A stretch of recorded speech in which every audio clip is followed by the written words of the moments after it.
अनर्थ हो गया, घोर अनर्थ। लगता है आज फिर कोई इस काली पहाड़ी की गुफा में गया है। चलो चलो देखो चलकर कौन है। कुछ गांव वाले भागकर काली पहाड़ी के ऊपर पहुंचे और वहां अंदर उन्होंने जो देखा तो सबके पैरों तले जमीन खिसक गई। अरे ये लड़का कौन है? उठाओ इसे और जल्दी बाहर ले चलो। सबने जल्दी से उस लड़के को गुफा से बाहर निकाला, पर वो लड़का बेहोश था। उसका चेहरा लाल था और सांसें भी अटक अटक कर चल रही थी। कोई उसके हाथ मल रहा था तो कोई उसके पैर। अगर इसे होश नहीं आया तो? नहीं आया तो समझ जाएंगे कि गुफा के श्राप ने एक और मासूम को निगल लिया। पता नहीं कब तक ब्रह्मपुरी के लोगों को इस श्राप से मुक्ति मिलेगी। न जाने कब तक हम ऐसे ही मासूम बच्चों की बलि देते रहेंगे। सब आपस में बातें कर ही रहे थे कि तभी उस लड़के के शरीर में हल्की हलचल शुरू हो गई। ये देखकर सब पीछे हट गए और धीरे धीरे उसे होश आ गया और उसने जब अपनी आंखें खोली, ये मैं कहाँ हूँ? हर कोई उसे बड़े गौर से देख रहा था। तभी पीछे से आवाज आई, विद्युत, कहाँ चला गया था तू? सारा दिन ये बूढ़ी औरत क्या सिर्फ तेरे पीछे पीछे घुमा करे? तुझे तो अपनी दादी की थोड़ी भी फिक्र नहीं है। जब जहाँ मन आता है मुंह उठा के चल देता है। आज तू घर चल, आज तुझे अच्छा सबक सिखाऊंगी। और इतना कहकर दादी विद्युत का हाथ पकड़कर घसीटते हुए वहाँ से लेकर चली गई। आसपास खड़े लोग ये सब होते हुए देख रहे थे। बड़ी अजीब औरत थी। बेचारा उसका पोता अभी अभी मौत के मुंह से बाहर आया है और उसका हालचाल पूछना तो दूर, वो तो उसे घसीटते हुए यहाँ से ले गई। अरे छोड़ो बहन, हमें क्या, बस वो बच्चा ठीक है। दादी मेरा हाथ छोड़ो, मुझे दर्द हो रहा है। इस बार माफ कर दो, आगे से बिना बताए कहीं नहीं जाऊंगा। इतना कहते कहते विद्युत दादी के साथ एक झोपड़ी में आ गया। दादी ने उसका हाथ छोड़ा और उसके माथे को चूमते हुए कहा, विद्युत, तू कब बड़ा होगा? क्यों नहीं समझता कि तेरे सिवा इस दुनिया में मेरा कोई नहीं? अगर तुझे कुछ हो गया तो बता मुझे, क्या करने गया था तू उस शापित गुफा में?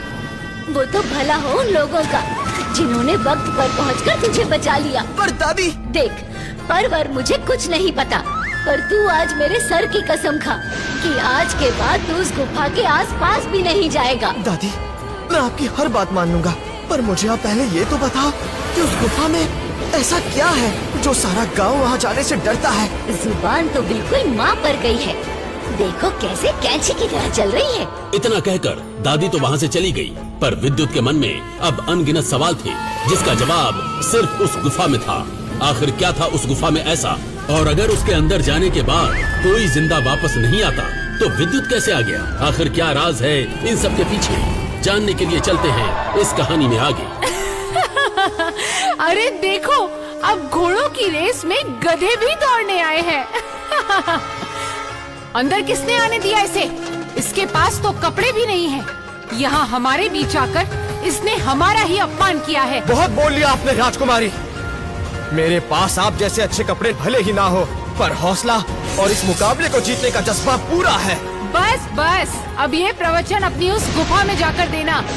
वो रहा दरवाजा, जिन पैरों से आए थे उनसे ही वापस हो जाओ, इससे पहले कि मेरा दिमाग खराब हो। क्या राजघरानों में इतने भी संस्कार नहीं दिए जाते कि तमीज से बात कैसे करते हैं? आपको वो भी नहीं पता? कोई बात नहीं राजकुमारी ऐश्वर्या, आप मेरे साथ चलो।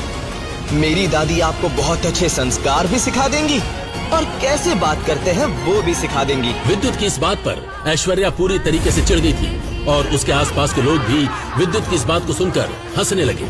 तभी ऐश्वर्या की आंखों में साफ नजर आ रहा था कि वो कितने गुस्से में।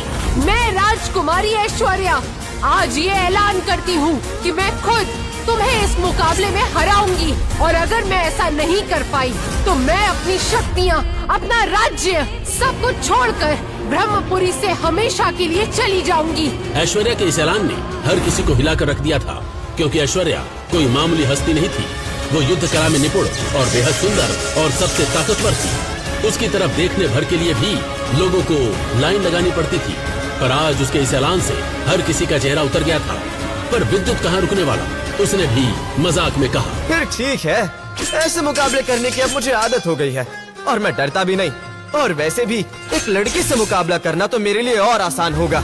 विद्युत की इन बातों में भले ही ऐश्वर्या के लिए कोई नफरत नहीं छिपी थी, लेकिन उसकी बातों से ऐश्वर्या को बहुत बुरा लग रहा था। दरअसल ये जिस मुकाबले की बात हो रही है वो मुकाबला अपनी शक्ति को परखने के लिए ब्रह्मपुरी राज्य की सबसे बड़ी होने वाली प्रतियोगिता थी, जहां जीतने वाला योद्धा बनता था राज्य का रक्षक और उसे उपहार में मिलता था अपने पूर्वजों की रहस्यमय गुफा में जाने का मौका और कई अलौकिक शक्तियां। अब गुफाओं से विद्युत का नाता तो बहुत पुराना है, लेकिन अब जिस गुफा की बात यहाँ हो रही है वो कोई आम गुफा नहीं, बल्कि एक ऐसी गुफा थी जहाँ जाने का सपना ब्रह्मपुरी का हर योद्धा देखता है। अब आगे विद्युत गुफा में जा पाएगा या नहीं ये तो वक्त ही बताएगा। राजकुमारी गुस्से में वहाँ से चली गई। थोड़ी देर बाद वो युद्ध स्थल से बाहर आया और बाजार से गुजर रहा था, तब अचानक उसने वो देखा जो आम इंसान कभी नहीं देख सकता था। अरे देखो, आसमान से सूरज नीचे आ रहा है। ब्रह्मपुरी राज्य में अपनी बूढ़ी दादी के साथ रहने वाला ये लड़का विद्युत बाजार में एक अजीब सी चमकती रोशनी देखकर हैरान रह गया, लेकिन विद्युत अनजान था कि उस रोशनी के पीछे छुपा है उसका असली भाग्य और एक ऐसी जंग जो उसकी दुनिया बदल कर रख देगी। भीड़ भाड़ वाले बाजार में लोग अपने अपने काम में लगे थे, पर विद्युत की आंखें आसमान की तरफ टिकी थी। उसे सचमुच ऐसा लगा मानो सूरज धीरे धीरे धरती की ओर उतर रहा हो, लेकिन लोग उसकी बात सुनकर हंसने लगे। पागल है क्या बकवास कर रहा है ये? विद्युत की इस बात पर लोगों ने जोर से ठहाके लगाए और हर तरफ हंसी गूंज उठी, लेकिन विद्युत के चेहरे पर एक गंभीरता थी। उसने किसी की परवाह नहीं की और बेचैनी में वो किले की ऊंची मीनार पर चढ़ गया और मशाल आग के कुंड में डाल दी।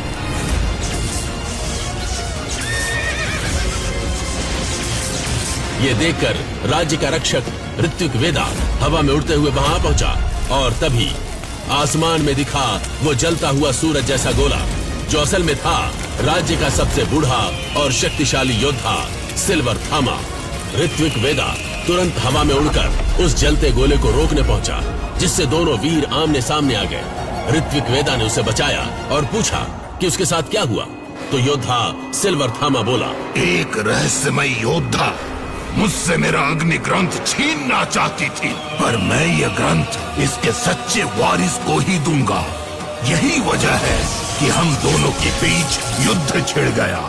तभी अचानक थामा का पीछा करती रहस्यमय योद्धा ने उस पर तीर से वार कर दिया और ग्रंथ थामा के हाथ से फिसलकर नीचे गिर गया और भीड़ में अफरा तफरी मच गई। वेदा ने मौका पाते ही ब्रह्मपुरी राज्य का रक्षा कवच एक्टिवेट कर दिया और थामा को साथ लेकर नीचे उतर आए।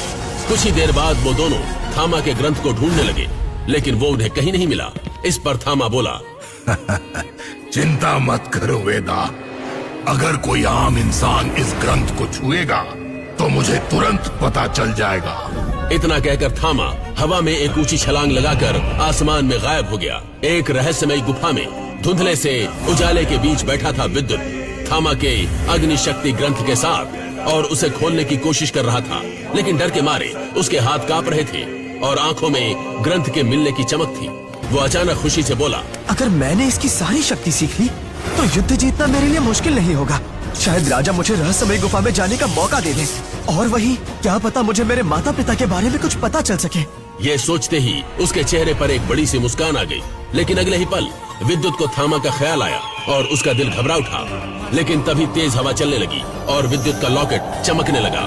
साथ ही अग्नि शक्ति ग्रंथ से तेज रोशनी निकलकर विद्युत के माथे में समा गई, जिससे वो बेहोश हो गया। कुछ देर बाद विद्युत को होश आया तो उसकी दादी उसे उठाते हुए बोली, नालायक, कहाँ गायब था? एक बूढ़े आदमी को तू बेहोश पड़ा मिला। वो बाहर तेरा इंतजार कर रहा है, कहता है तुझे जानता है। दादी के ये कहते ही विद्युत ने उठकर तुरंत अपने कपड़े ठीक किए और झोपड़ी से बाहर निकला। तभी उसकी नजर एक बूढ़े आदमी पर पड़ी। ये बूढ़ा आदमी कोई और नहीं बल्कि खुद थामा था, लेकिन विद्युत थामा को ज्यादा भाव नहीं दे रहा था। उसे तो कैसे भी करके उस युद्ध भूमि में जाना था, क्योंकि उसे लगता है कि शायद इस गुफा में जाने से उसे पता चल जाएगा कि उसके माता पिता कहाँ हैं। थामा ने उसे बताया कि वो विद्युत को जानता है। ये सुनकर विद्युत थोड़ा हैरान हुआ और बोला, मेरे पास आपसे बात करने का समय नहीं है, मुझे युद्ध स्थल जाना है। इतना कहकर विद्युत आगे चलने लगा और वो बूढ़ा थामा भी उसके पीछे पीछे चलने लगा और चलते चलते विद्युत को अपने पुराने युद्धों की कहानियां, शूरवीरों के किस्से सुनाने लगा। पर विद्युत फिर भी चुप था, उसे इन बातों में कोई रुचि नहीं थी। ये देख उस बूढ़े थामा ने मुस्कुराते हुए विद्युत से पूछा, क्या तुम लड़ना जानते हो? ये सवाल सुनकर विद्युत थोड़ा ठिठक गया। 2 पल सोचा, फिर सीधा जवाब दिया। मैं लड़ना नहीं जानता, बस बचाव करना जानता हूँ। विद्युत की इस बात पर बूढ़ा थामा ठहाका मारकर हंस पड़ा और बोलने लगा। क्या सिर्फ बचाव करके तुम युद्ध जीत लोगे? विद्युत की आंखों में एक गहरी उदासी उतर आई और वो धीमे स्वर में बोला, न मेरे पास इतना धन है कि मैं शक्ति खरीद सकूं, और न ही कोई ऐसा गुरु जो मुझे शक्ति सिखा सके। ये सुनकर बूढ़ा थामा कुछ पल के लिए गंभीर हो गया, फिर चलते चलते अचानक रुक गया और गहरी नजरों से विद्युत की आंखों में झांक कर बोला, अगर तुम अपना लॉकेट निकाल दो तो तुम्हें कोई भी युद्ध में हरा नहीं सकेगा। उस बूढ़े थामा की बात सुनकर विद्युत चौंक गया। उसके मन में सैकड़ों सवाल उठने लगे। मेरा लॉकेट? इसमें ऐसी क्या शक्ति है? लेकिन तभी शक्ति महल की ओर से घोषणा शुरू हो गई और नगाड़ों की आवाज गूंजने लगी। युद्ध आरंभ होने वाला है, सभी योद्धा अपने स्थान ग्रहण करें। विद्युत का दिल अब तेजी से धड़कने लगा। क्या आज उसकी किस्मत बदलने वाली थी? शक्ति महल के विशाल द्वार धीरे धीरे खुलते हैं। भीतर युद्ध की भयंकर तैयारी, बाहर हजारों की भीड़ थी। हर कोई सांस रोककर इस दृश्य को देख रहा था और उन्हीं के बीच तेज कदमों से चलता हुआ विद्युत अंदर आया और उसके साथ थे रहस्यमय योद्धा सिल्वर थामा। तैयार रहो विद्युत, ये सिर्फ युद्ध नहीं, तुम्हारी पहचान की पहली परीक्षा है। जैसे ही विद्युत शक्ति महल के भीतर पहुंचा, भीड़ में से तेजस नाम का एक लड़का निकला जो कि राज्य के लीडर विराट का घमंडी बेटा था। वो विद्युत का रास्ता रोकते हुए बोला, जरा देखो तो, ये फटीचर भी आज युद्ध लड़ने आया है। तेजस ने विद्युत को धक्का देते हुए कहा। भीड़ अचानक चुप हो गई। सबकी नजर विद्युत पर टिकी हुई थी। विद्युत ने भी करारा जवाब दिया, कपड़े फटे हैं, हौसले नहीं, संभल कर बात करना सीखो। इस बात से तेजस गुस्से से कांप उठा और फिर दोनों के बीच मुकाबला शुरू हो गया। एक तरफ तेजस ने ताबड़तोड़ हमला करना शुरू कर दिया, वहीं विद्युत ने हर बार चतुराई से बचाव किया। उसे युद्ध की तकनीक नहीं आती थी, लेकिन बचना वो अच्छे से जानता था। फिर अचानक विद्युत ने जमीन पर जोर से पैर पटका, धूल का बवंडर उठा और तेजस कई फीट हवा में उड़कर धड़ाम से दूर जा गिरा। वाह, क्या बात है, वाह वाह। लेकिन लड़ाई अभी खत्म नहीं हुई थी। तेजस तिलमिला उठा। उसने अपनी पूरी शक्ति से एक विशाल आग से भरा शक्ति गोला विद्युत की ओर फेंका। थामा जोर से चिल्लाया, विद्युत, अभी अपना लॉकेट निकालो। लेकिन विद्युत कुछ समझ पाता उससे पहले ही पूरा इलाका राख में बदल गया। हजारों की चीखें गूंजने लगी, पर चमत्कार ये था, धुएं के बीच एक आकृति अभी भी खड़ी थी। जैसे ही धुआं छटा, भीड़ दंग रह गई। विद्युत अब भी वही था, उसकी आंखों में तेज चमक, हाथों में वो जलता हुआ लॉकेट था। वहीं दूर खड़ा वो बूढ़ा थामा अपने मन ही मन में बोला, अगर मैं कहूँ कि ये लॉकेट तुम्हारे असली अतीत से जुड़ा है, तो क्या तुम जानना चाहोगे कि तुम असल में कौन हो? आखिर क्या था उस लॉकेट में और क्या है विद्युत का अतीत? तो असल में कौन है विद्युत और कैसे जानता है थामा उसकी असलियत? क्या नाता है थामा और उसके बीच?